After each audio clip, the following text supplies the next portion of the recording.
Welcome to the dark lore, where ancient worlds breathe in the darkness, and every night is a passage into something older than memory. Tonight, you will not remain in the world you know. Tonight, the road beneath your feet leads somewhere else entirely. Somewhere the maps run out and the names of things no longer matter. Somewhere the only light is the kind that comes from windows, and the only sound is the kind that tells you, without words, that you have arrived somewhere safe. There is a place that exists at the very edge of the known world, where the last road through the last forest meets the first silence of the unknown. Travelers who find it rarely know how they did. They simply walk long enough, through rain and dark and the particular exhaustion that comes from carrying too much for too long, and then they see it. A building, low and wide and very old, with a sign above the door that swings in the wind but never falls, and lights in every window that have been burning, by all accounts, since before anyone alive can remember. It is called, by those who know of it, the Wandering Inn. Not because it moves, though some say it does, appearing in different places along the edge of the world depending on who needs it most, but because of the travelers it collects, the wanderers, the lost, the tired, the ones who have been walking so long they have forgotten what they were walking toward. Tonight, the inn has one last room, and it has been waiting with the particular patience of very old things for you. You have been walking for a long time. How long, exactly, is difficult to say because the road you have been on is the kind that does not mark its distance, that offers no milestones or signposts, only the next bend and the next and the one after that. The forest on either side is dense and old and deeply quiet, the kind of quiet that is not empty but full of the breathing of things that do not need to announce themselves, full of the small sounds of water finding its way through roots and stones, full of the wind moving through the high branches in long, slow waves that sound, if you let yourself hear them properly, almost like speech. The rain began some time ago, you are not sure when, arriving first as a mist so fine it was almost indistinguishable from the air itself, and then gradually, gently, becoming something more substantial, drops that you can hear on the leaves above you, on the road beneath you, on the back of your hands as you walk. It is not a cold rain. It is the kind of rain that seems almost warm, the kind that smells of earth and old wood, and the particular sweetness of the forest floor after a long dry season. And despite everything, despite the tiredness in your legs and the weight of everything you have been carrying, you find that the rain is not unpleasant. It is company of a kind, a steady soft companion on a long road. And then the road bends one more time, and through the trees ahead, you see it. A light, not one light, but many, warm and amber and steady in the rain, and beneath the lights, a shape, low and wide and solid, and above the shape, a sign swinging very gently in the wet wind. You stop at the edge of the treeline and look at it for a long moment before you move. The inn is larger than it appeared from a distance, or perhaps it is smaller. It is difficult to judge because the proportions of the building do not quite follow the rules you are accustomed to. The roof is lower than it should be for the width of the building, and the windows are larger than they should be for the thickness of the walls, and the door, when you finally focus on it, is neither tall enough nor wide enough to be as welcoming as it somehow manages to seem. The building is made of dark stone, the same dark stone as the road and the outcroppings you have passed along the way. Stone that has been here so long it has taken on the color and texture of the earth around it, as though it grew here rather than was built. The roof is heavy old timber and dark slate, and between the slates, moss has grown in thick green lines that glisten in the rain. The sign above the door is carved wood, the letters worn almost smooth by weather and time, but still legible if you look carefully. And you do look carefully. And what it says is simply, The Wandering Inn. EST. Before memory. Around the door and along the lower walls, someone has planted things, herbs and climbing roses, and something low and dark that you do not recognize. All of them wet and fragrant in the rain. All of them very much alive despite the lateness of the season and the darkness of the night. Light spills from every window,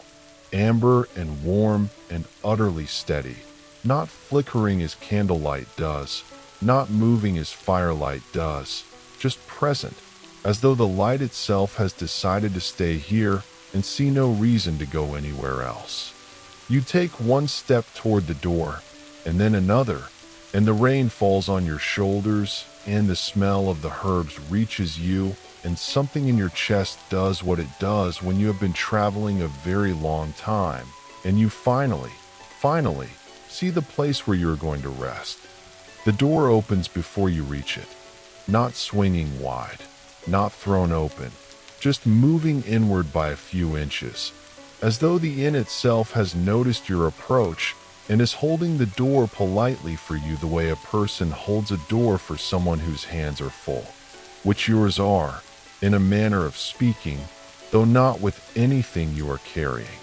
You push it the rest of the way open and step inside, and the warmth that greets you is so immediate and so complete that you stop just inside the threshold for a moment, simply to let it happen to you. The warmth moves through your wet clothes and into your skin and down into your muscles and bones in a slow spreading wave that takes perhaps 10 seconds to complete its work and leaves behind it a looseness, a giving way, a sensation that is very close to relief but larger than that word usually contains.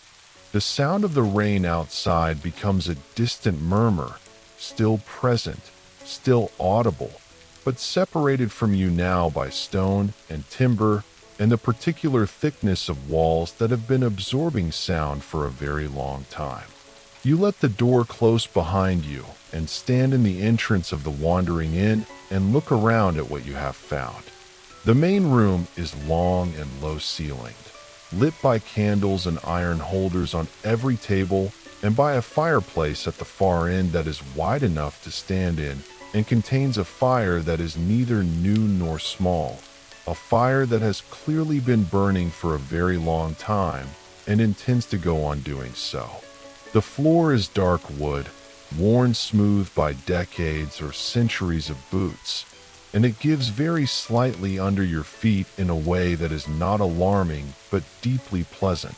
like the give of good earth. The tables are heavy and dark and mostly empty at this hour, and the chairs around them look like exactly the kind of chairs you would want to sit in after a long journey, wide and solid with high backs and arms worn smooth in the places where arms always rest. Behind a long wooden counter at the side of the room, there is a figure you somehow did not notice when you first came in,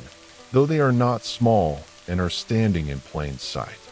The innkeeper is old in the way that certain trees are old, not decrepit but deeply established, with the kind of stillness that comes from having stood in one place through many seasons. They are neither tall nor short, neither young nor old in any conventional sense, and their face, when they look up from whatever they are writing in the large book open on the counter, carries an expression that is very difficult to describe, a kind of quiet recognition, as though they have been expecting you, not you specifically, but the idea of you. The tired traveler who arrives after dark and needs a room and a fire and something warm to drink and nothing else, nothing complicated. Nothing that requires explanation or justification or the presentation of credentials. They simply look at you across the long, low room with that expression of quiet recognition and say, without preamble and without surprise, that there is one room left. It is the room at the end of the upper corridor, the one that faces the forest, the one with the window that collects the rain sound better than any other room in the building, the one with the heaviest blankets and the smallest fire, and the particular quality of silence that encourages deep and dreamless sleep. The price is whatever you can give, and if you cannot give anything, that is fine too. The innkeeper slides a large iron key across the counter and returns to their writing. And you pick up the key, and it is warm in your hand, as though it has been held recently or kept near a fire. And you hold it for a moment, and something about the weight of it, the solid, ordinary fact of it, is extraordinarily comforting. Before you go upstairs, you stand in the common room for a few minutes and let the place settle around you. There are other travelers here tonight, though not many. Near the fire, a figure in a heavy traveling cloak has fallen asleep in one of the wide chairs, their head tilted back, their breathing slow and audible even across the room, the deep, regular breathing of someone who has not slept properly in a long time and is making up for it now. At a table near the window, two figures sit with cups between their hands, speaking in voices too low to hear from where you stand, their heads close together, their conversation, whatever it is, clearly coming to a natural end, the kind of end that comes when everything important has been said and what remains is only the comfortable silence of people who have known each other through difficult things.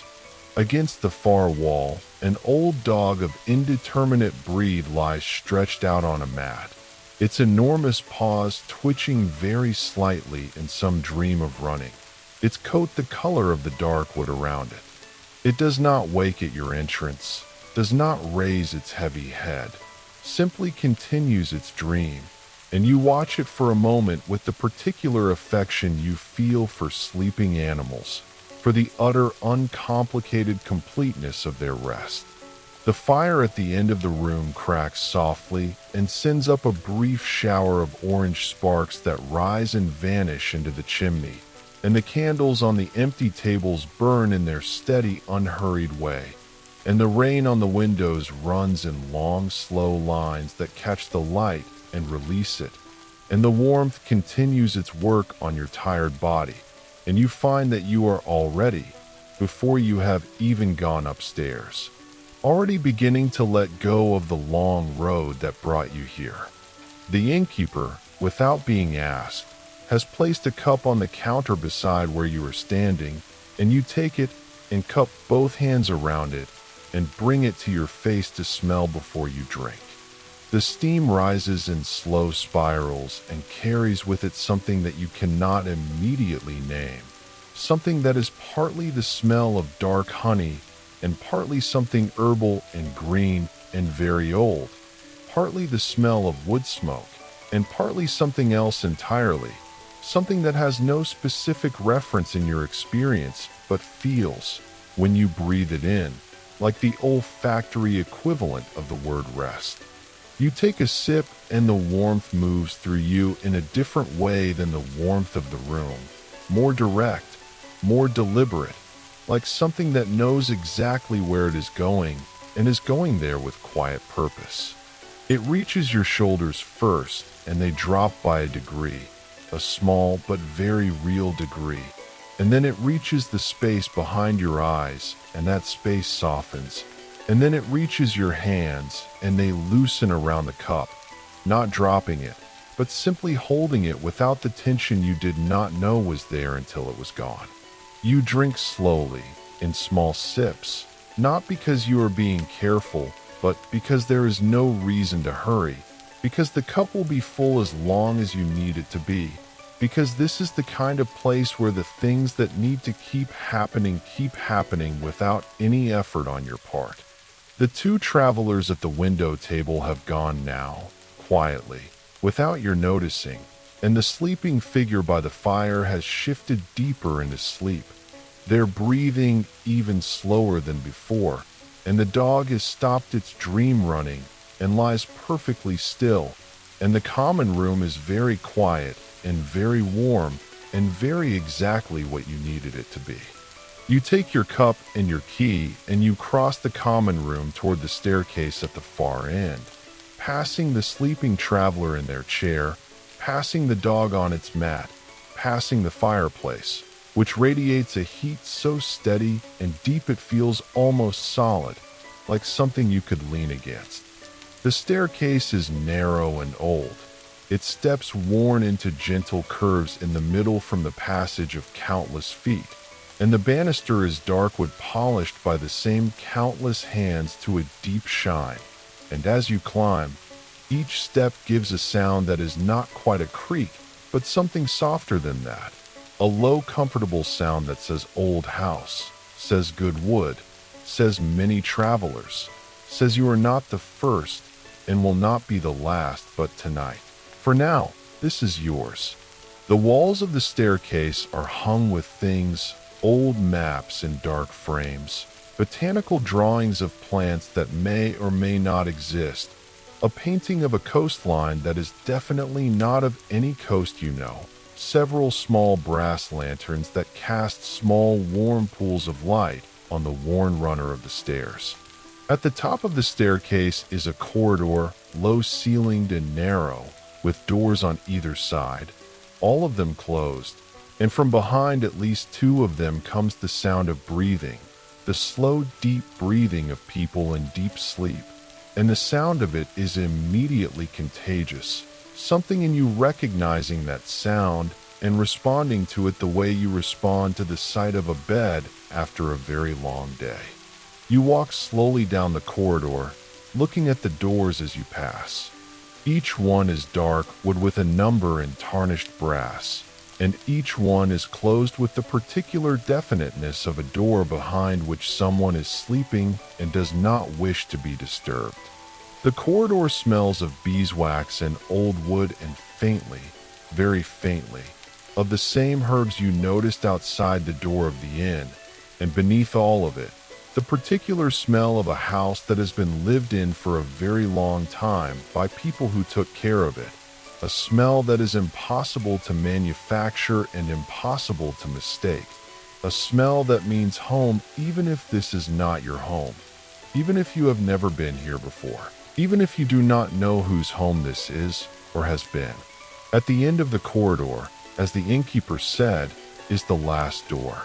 It is slightly larger than the others, or perhaps the same size, but somehow more present, more there, and the number on it, worn nearly smooth by what must be an extraordinary number of hands, is the last number, and you put your key in the lock and turn it, and the door opens, inward and quietly, into the room that has been waiting for you. The room is small, and the ceiling is low and the walls are dark wood, and the window is exactly as the innkeeper described, wide and deep-sealed and facing the forest, and through it the rain on the glass makes a sound that fills the room completely and perfectly,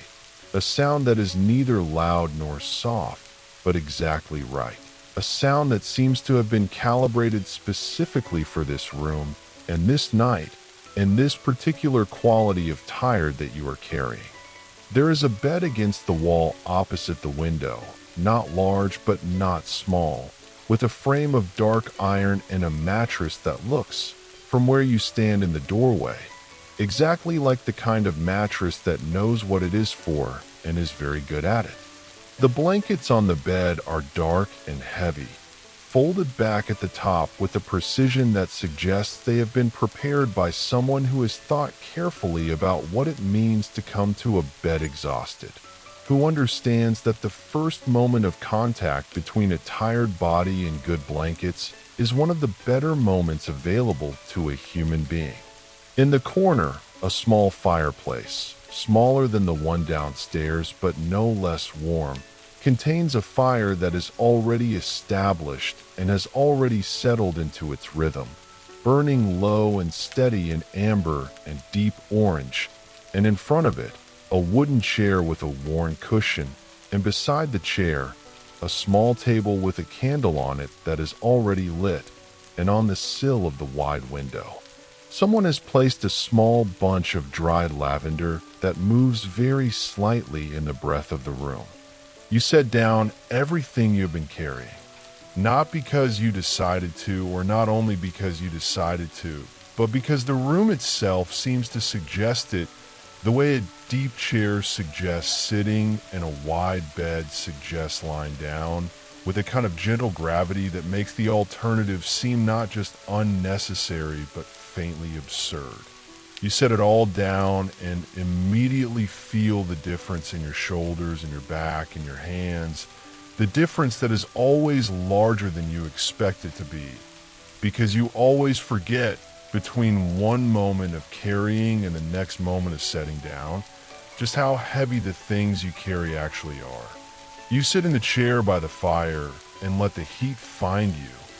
and it does, reaching you first in your hands and then working its way up through your arms and into your shoulders and your neck.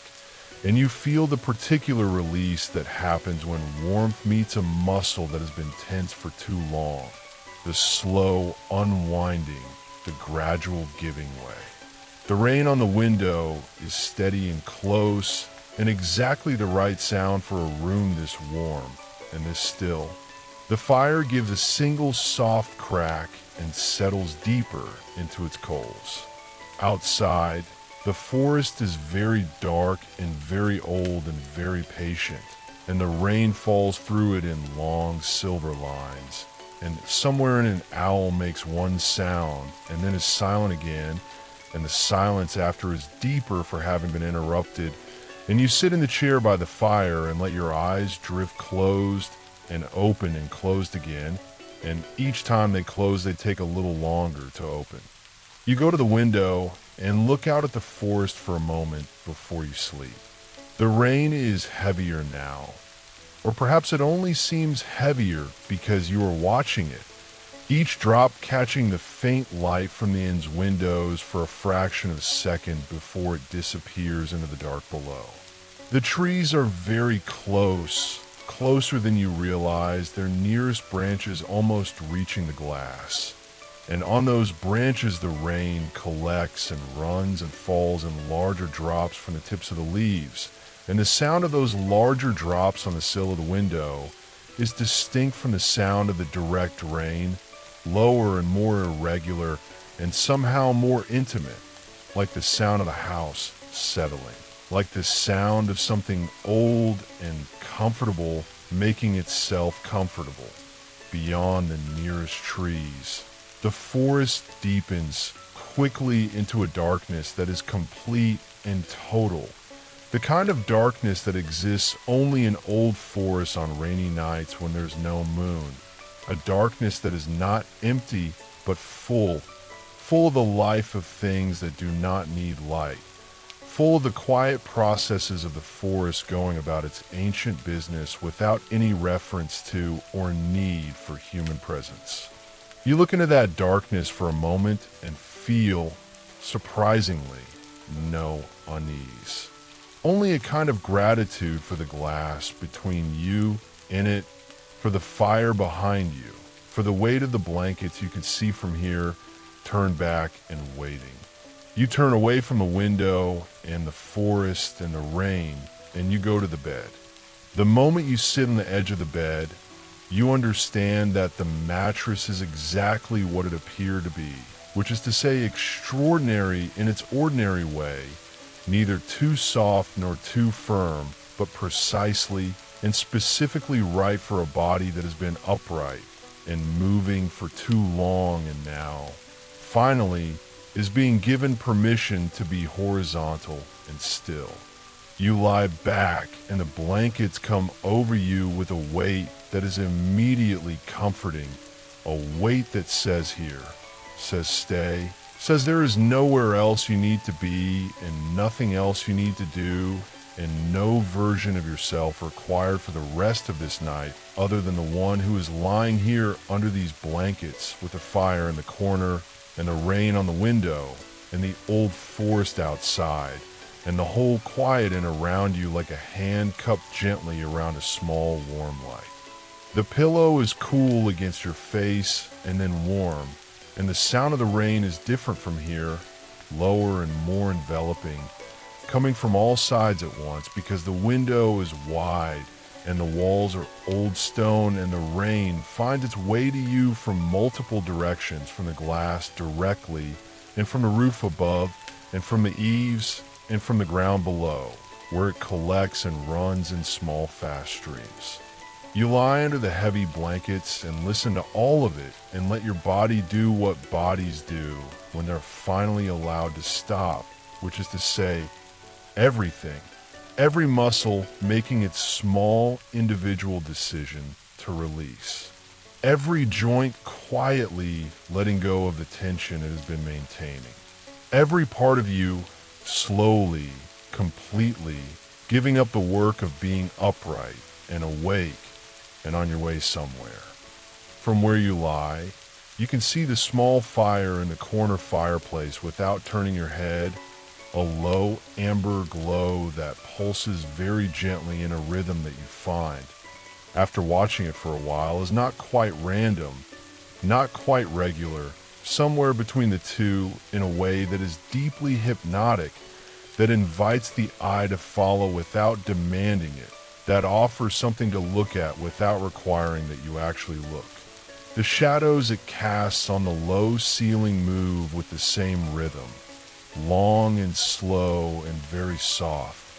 Not the sharp, dramatic shadows of a larger fire, but these small, intimate shadows that seem to belong specifically to this room and this night, that have no ambition beyond making this particular darkness comfortable. The fire makes very little sound, a small click of wood settling, a barely audible breath of air moving in the chimney. And then the long silence between, during which the only sounds are the rain and your own breathing. And you notice at some point that the two sounds have begun to synchronize in some small way, not perfectly, not deliberately, but in the way that rhythms do when they share a space for long enough, finding a loose and comfortable relationship with each other. The rain slightly faster and the breathing slightly slower in between them. A kind of conversation that requires nothing from you at all. The in around you is not silent, but its sound are the right sounds, the sounds of an old building settling into the night, the sounds of people sleeping in nearby rooms, the sounds of the common room below, where the fire is still burning and the innkeeper is still, probably, writing in their large book. Through the floor you can feel more than hear the faint warmth of the downstairs fire, a suggestion of heat rising through the old wood and into the room, adding itself to the warmth of your own small fire and the warmth of the blankets and the accumulated warmth of the room itself. A room that has been warm for a very long time and has no intention of changing. From the room next to yours, or perhaps the one across the corridor, comes the sound of someone sleeping deeply, a slow and steady rhythm of breath that is almost musical in its regularity. And you listen to it for a while with the same loose, unfocused attention you've been giving everything, and your own breathing adjusts itself to it without your asking, slowing by a fraction, deepening by a fraction, becoming slightly more like the breathing of someone who is no longer quite awake. The dog downstairs, you imagine, is still dreaming on its mat. The sleeping traveler in the chair by the fire is still sleeping. The rain is still falling on the roof of the inn and on the forest around it, and on the road you came in on, covering your tracks as it always does, as rain has always done, returning the world to its original unwritten state. You find yourself thinking in the loose associative way of a mind approaching sleep, about the innkeeper's book, the large one open on the counter, the one they were writing in when you arrived. You wonder what is in it. The names of all the travelers who have stayed here, perhaps every name that has ever been given at this counter, going back to the time before the sign above the door was worn smooth, going back to before memory, as the sign claims. Or perhaps it is not names at all, but something else, something the innkeeper has observed over the years, patterns in the kind of tired that brings people to this particular inn at the edge of the particular world, common threads in the stories of the wanderers who find their way here, some wisdom accumulated from watching so many people arrive exhausted and leave, presumably, less so. Or perhaps it is neither of these things, and is simply a record of something entirely practical. The number of rooms occupied each night, the weather observed from the front door, the quantities of firewood consumed and blankets used, and cups of whatever it is they give you filled and refilled. The thought of the book and the innkeeper writing in it, quietly in the warm common room below, while you and the other guests sleep above, is somehow very comforting. The thought of someone keeping watch, keeping record, being present in the night so that you do not have to be. There's a particular weight that comes not from exhaustion, but from the opposite of exhaustion, from being finally fully allowed to rest. And you're feeling it now in every part of your body simultaneously, a heaviness that is not the heaviness of being too tired to move, but the heaviness of having chosen completely and without reservation not to move. The heaviness of a body that has been given exactly what it needs and is responding with everything it has. Your legs are heavy. Your arms are heavy. Your hands, lying open at your sides on top of the blankets, are heavy in the specific way that hands are heavy when they have set down everything they were carrying and have not yet been asked to pick anything up again. The back of your neck is heavy against the pillow, and your jaw is heavy, and the space behind your eyes is heavy, and all of this heaviness is not unpleasant, is in fact one of the better sensations available to a person, the sensation of weight without burden, of being held by something that asks nothing of you in return. The fire in the corner breathes. The rain on the window speaks in its low, continuous voice. The inn around you goes about its ancient business of receiving the tired and holding them through the night, and you are one of the tired, and you are being held, and there is nothing more required of you than this. Outside the window, the forest continues its night, which is to say, it does exactly what it has always done at this hour, which is nothing and everything simultaneously. The trees stand in their patient thousands, their roots deep in the dark earth, their branches moving very slightly in the wind, their bark wet and dark and fragrant with the particular smell of old wood and rain. Somewhere in the upper branches, an owl has found its post for the night and sits without moving, its enormous eyes open to the darkness, seeing everything that moves below in ways that require no light at all. On the forest floor, things move that have no names in any language, small, careful things that follow the channels between the roots, that know by sense and instinct alone the paths that the water takes and the places where the ground is firm. The rain falls through all of it with total democratic indifference on the owl and on the unnamed things and on the roots of the great trees and on the roof of the inn and on the window of your room. And all of it absorbs the rain and is changed by it in small ways that are all, in the end, part of the same process that has been going on here since before the inn existed and will continue long after everyone currently sleeping inside it has completed their rest and moved on. The thoughts come differently now, which is a sign that you are not far from the place you're going. They come without the usual editorial oversight, without the part of your mind that normally curates and connects and draws conclusions. They come as images without context, as feelings without objects, as the sensory impressions of places you have not been and situations that have no narrative logic but feel, in the moment of their arrival, entirely real and entirely significant. You see a door in a wall that you recognize without being able to say from where, and behind the door, warmth and the smell of something cooking and the sound of a voice you know but cannot name. You see a sky that is not any sky you have seen while awake, too large and too full of light, and the wrong color at the edges, the color of the inside of the seashell, or the color of old amber, or the color of this fire in this room at this hour of the night. You see the road you came in on, but from a great height, and from that height it is very small and very straight, and it goes in both directions without end. And on it, very small, a figure walking, and you understand without question that the figure is you.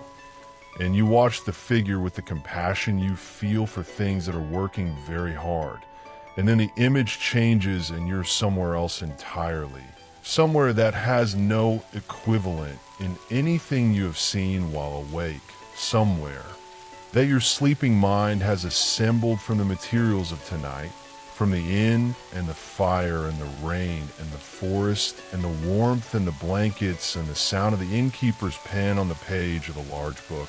assembled into somewhere new, somewhere that belongs only to this night and this sleep. The night deepens. This is not a metaphor. The night, which has been dark since you arrived, becomes somehow darker, not with a darkness that threatens, but with a darkness that settles, that completes itself, that achieves the fullness it has been building toward since the last light left the sky. The rain has shifted in some small way, has found a lower register, a deeper and more continuous sound that fills the spaces between other sounds completely, leaving no gaps, no moments of silence that might catch your attention and pull it back to the surface. The fire in the corner has settled further into its coals, the flames largely gone now, replaced by a deep orange glow that is steady and warm and asks nothing of you. That will still be there in some form if you wake in the night and need to remember where you are. The room is exactly the right temperature, which is to say, slightly cool at the edges where the rain-touched air comes through the old walls, and very warm in the center where the fire's heat has gathered and stays, and you're in the center, under the blankets, and the temperature is not something you're thinking about, because it is exactly right, and the things that are exactly right do not demand to be thought about. In the rooms around you, the other travelers of the wandering are sleeping, each one carrying whatever brought them here, whatever long road and whatever particular kind of tired. And in sleep, all of those roads and all of that particular tired are temporarily set aside, stored somewhere inaccessible while the body does its work. You do not know their names or their stories, and you do not need to. You know only that they are here, that they found the same light through the same trees and walked toward it for the same reason, and that they are in this moment as held and as warm and as still as you are. And there's something in that knowledge that is its own kind of comfort, the comfort of not being alone in the dark, of being one of many travelers sheltered in the same ancient place by the same ancient hospitality, of being, for this one night, part of something that has been going on, far longer than you have been walking. The candle on the small table beside the chair by the fire has burned lower while you have been lying here, and its flame, which was straight and steady when you came in, now moves with a very slight and very slow pulse. Not because there is wind, but because candles at a certain stage of their burning begin to pulse in this way, to breathe in and out with a rhythm that has nothing to do with the air around them and everything to do with their own internal processes, their own slow consumption. of themselves in the service of light. You watch it through half-closed eyes, the small flame moving in its slow pulse. And the movement is exactly hypnotic enough to hold your attention without demanding it, to give your eyes something to rest on while your mind continues its journey toward the place it is going. The wax pools around the base of the flame in a small warm lake, and the light from the flame catches the surface of the wax and makes it glow with a deep amber light that is the same color as the fire, and the same color as the lamp in the window you followed here, and the same color, you realize, as the drink you were given downstairs, all of it the same color, all of it the color of this inn and this night, and this particular quality of warmth that has been offered to you without being asked. For freely, the way old places offer warmth to the tired, simply because that is what they are for. There's a moment in the approach to sleep when the last decision is made, when the part of you that has been holding on, that has been maintaining the thread of waking consciousness out of habit or necessity or simple failure to give itself permission to release, finally makes its small and quiet choice to let go. You cannot feel the moment approaching. You cannot prepare for it or hurry it. It arrives, when the conditions are right, when the warmth is sufficient and the sound of the right sounds, and the weight of the blankets is the right weight, and the body has been given enough of what it needs that it can finally trust the night to continue without its supervision. That moment is close now. You can feel its approach not as something coming toward you, but as something leaving the last of the tension in your hands, the last of the alertness behind your eyes, the last of the awareness that has been sitting lightly over everything like a very thin and almost transparent film, lifting, dissolving, departing without ceremony, leaving behind it only the warmth and the rain and the breathing of the inn and the pulse of the candle and the deep orange coal light of the fire and the weight of the blankets and the coolness of the pillow and the sound of the forest in the rain outside the window, all of it present, all of it continuing, all of it requiring nothing from you at all. Downstairs, the innkeeper is still at the counter, still writing in a large book, and the fire in the common room is still burning, and the sleeping traveler in the chair is still sleeping, and the old dog is still on its mat, and the candles on the empty tables are burning down in their unhurried way. And the inn is doing what the inn has always done in the deep part of the night, which is to hold its guests in their sleep with the same steady care it has always offered, the care of a place that has been doing this for a very long time and has become very good at it, that has learned over the years and the centuries exactly what is required, which is warmth and quiet, and the particular quality of safety that comes from walls that have stood through many storms and are standing still. You're held by those walls tonight. You are held by the fire and the rain and the blankets and the weight of the night itself, which is heavier here at the edge of the world than it is in other places, a more complete and thorough darkness, a more total silence beneath the rain. And you're held by the innkeeper's watch, the quiet presence downstairs that means the night is being attended to, that someone is keeping the record of this particular night in a large book, noting what needs to be noted, tending what needs to be tended, so that you can sleep without reservation, without the small part of you that usually stays alert, the part that monitors the dark for things that might require your attention. That part can rest tonight. Everything is attended to. Everything is fine. You are going now, not away, not elsewhere, not anywhere that could be named on any map, including the wrong ones on the walls of the staircase, but down, which is the direction sleep goes, down through the layers of waking into the deeper country below, the country that your body knows better than your mind does, that your body has been visiting every night of your life and navigates without effort or direction. The sounds are still with you, the rain and the fire and the breathing of the inn, but they are at a greater distance now, not fading but receding, the way the light of a lamp recedes as you walk away from it, still present, still visible, just smaller and further and less demanding of your attention. Your body is very still. Your hands are open. Your breath has settled into the long, slow rhythm of someone who is no longer quite in the room, who is in the process of being somewhere else,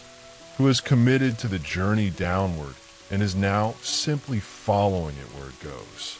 The candle on the small table may go out before morning. The fire will definitely go out before morning. The rain may stop or it may not. None of these things require anything from you. The inn will tend to itself, as it has always tended to itself, as it will continue to tend to itself long after this particular night has ended and you have gone back to whatever road you came from. But that is morning, and morning is very far away. And between here and there is only sleep, only the deep and generous dark, only the enholding you in its old hands. The last room at the end of the corridor of the wandering inn has held many travelers. You will not know their names, and they will not know yours. And this is fine. This is as it should be, because the rest that happens in this room is private in the way that all real rest is private, is between you and the night and whatever ancient hospitality built this place and keeps it standing. The room does not ask you to be anything in particular, does not ask you to have come from anywhere in particular or to be going anywhere in particular. Asks only that you receive what is offered, which is warmth and quiet and the sound of rain on an old window and the weight of blankets that have kept many people warm before you and will keep many people warm after, and a fire that will burn for as long as it is needed and no longer, and a darkness that is the right kind of dark, the kind that is not empty but full of the breathing of the inn and the breathing of the forest and the breathing of the night itself, which is the oldest breathing there is, which was breathing long before there were ears to hear it, and will be breathing long after, steady and deep and entirely without urgency. You are in the last room. You have everything you need. There is nothing left to do. And so the night completes itself around you, as nights have always completed themselves around travelers who found their way to this place, drawing its dark and quiet curtains closed with the unhurried deliberateness of something that has done this many times and knows how it goes, knows that the last thing to go is the awareness that there is anything left to let go of, knows that the final surrender is not an act, but an absence, not something you do, but something that happens when conditions are finally completely right. The fire breathes its last visible breath and settles into pure warmth without light. The candle finds its end. The rain on the window is the only sound now, and then it too recedes into something below sound, something felt rather than heard, a vibration in the old stone walls that is not unpleasant. That is in fact the most natural thing in the world being wet and old and continuing regardless. Downstairs, the innkeeper closes the large book gently, and the sound of the closing is very quiet and very final in the way that the closing of a good book always is.